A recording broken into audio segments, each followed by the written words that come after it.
Hello children, welcome to Hindi literature class. आज हम हिंदी का पार्ट 2 शेखीबाज मक्खी पढ़ेंगे। एक था जंगल। उस जंगल में एक शेर भोजन करके आराम कर रहा था। इतने में एक मक्खी उड़ती उड़ती वहाँ आ पहुँची। शेर ने 2-3 दिनों से स्नान नहीं किया था, इसलिए मक्खी शेर के कान के एकदम पास भिन भिन भिन करने लगी। शेर को बहुत मुश्किल से नींद आई थी। उसने पंजा उठाया, मक्खी उड़ गई, लेकिन फिर से शेर के कान के पास भिन भिन शुरू हो गई। अब शेर को गुस्सा आया। वह दहाड़ा, अरे मक्खी दूर हट, वरना तुझे अभी जान से मार डालूंगा। मक्खी ने धीरे से कहा, छी छी, जंगल के राजा के मुंह से ऐसी भाषा कहीं शोभा देती है।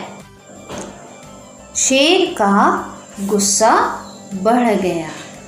उसने कहा, एक तो मुझे सोने नहीं देती, ऊपर से मेरे सामने जवाब देती है। चुप हो जा, वरना अभी। मक्खी बोली, वरना क्या कर लोगे? मैं क्या तुमसे डर जाऊंगी? मैं तो तुमसे भी लड़ सकती हूँ। हिम्मत हो तो आ जाओ। शेर आग बबूला हो गया। उसने कान के पास पंजा मारा। मक्खी तो उड़ गई, पर कान जरा छिल गया। मक्खी उड़कर शेर की नाक पर बैठी, तो उसने मक्खी को फिर पंजा मारा। मक्खी उड़ गई। अब की बार शेर की नाक छिल गई। मक्खी कभी शेर के माथे पर बैठती, कभी गाल पर, तो कभी गर्दन पर।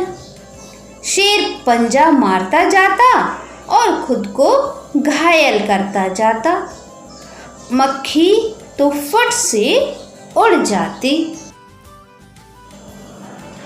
अंत में शेर ऊब गया, थक गया। वह बोला, मक्खी बहन, अब मुझे छोड़ो। मैं हारा और तुम जीती, बस। मक्खी घमंड में चूर होकर उड़ती उड़ती आगे बढ़ी। सामने एक हाथी मिला। मक्खी ने कहा, अरे हाथी, मुझे प्रणाम कर।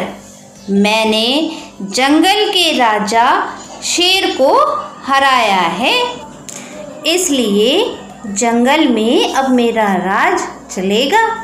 हाथी ने सोचा, इस पागल मक्खी से बहस करने में समय कौन बर्बाद करे।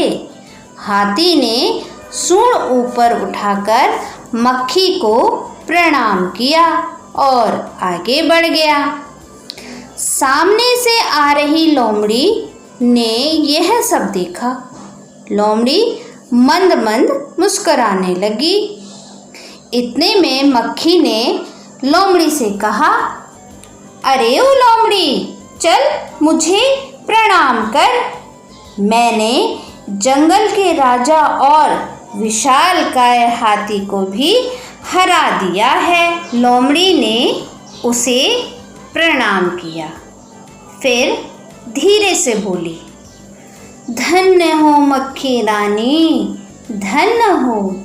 धन्य है आपका जीवन और धन्य है आपके माता पिता। लेकिन मक्खी रानी, उधर वह मकड़ी दिखाई दे रही है ना, वह आपको गाली दे रही थी। उसकी ज़रा खबर लो ना। यह सुनकर मक्खी गुस्से से लाल हो उठी। मक्खी बोली, उस मकड़ी को तो मैं चुटकी बजाते ख़त्म कर देती हूँ। यह कहते हुए मक्खी मकड़ी की तरफ झपटी और मकड़ी के जाले में फंस गई। मक्खी जाले से छूटने की ज्यों-ज्यों कोशिश करती गई, त्यों-त्यों और भी अधिक फंसती गई। अंत में वह थक गई, हार गई। यह देखकर लोमड़ी मंद मंद मुस्कुराती हुई वहाँ से चलती बनी। प्यारे बच्चों, हमारे इस पाठ शेखीबाज मक्खी के लेखक हैं योगेश जोशी। तो students, have a nice day, stay home, stay safe.